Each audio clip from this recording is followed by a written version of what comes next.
Wasted Justice. Justice Series Mystery Thriller Number 4. Written by Diane Capri. Narrated by Jodie Bentley. Prologue. Tampa, Florida, August 1972. She wasn't quite sleeping when she heard him arguing with someone outside. He slammed the front door and came into the small rented house on South Packwood Avenue they'd lived in since their child was born. He was drunk and angry. He stumbled around in the living room and fell a couple of times. She heard him curse under his breath, loud enough to penetrate the old plaster walls. She withdrew into her thin sleep shirt and burrowed down deeper under the covers, as if she were the child instead of her 2-year-old son in the next room.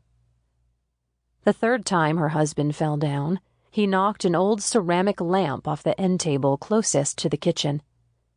She heard the lamp crash to the floor and shatter. The light bulb must have been turned on because it gave the little poof of an explosion they sometimes make when they break. He let out a stream of curses as he rose to his feet and shuffled loudly into the kitchen. He was swearing at the pain, so he must have hurt himself in that last fall, the one that broke the lamp. She heard him open the refrigerator and heard the beer bottles clank as he took one out, and then set it down hard on the counter. He stumbled again and knocked over one of the chrome kitchen chairs with the red vinyl seats. They'd bought those chairs at a yard sale from one of the neighbors when they'd first moved here from the college dorm, when they'd met and fallen in love. She remembered the day vividly, because it was one of the earlier, happier times. When the chair crashed to the floor, he bellowed aloud in fresh outrage, jerking her back to the moment.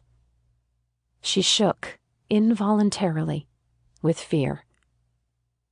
She heard him pick up the chair and set it down heavily, leaning on it, maybe, so that it scooted away from him, scraping along the floor. She could hear his constant stream of angry words, but tried not to listen to them. She prayed he'd be quiet, that he'd stop cursing, pass out, or something. He stayed in the kitchen for a good long time. She heard him get another beer from the refrigerator, and her heart sank. She knew what was coming. Soon he'd stumble his way into the bedroom. Sample complete. Ready to continue?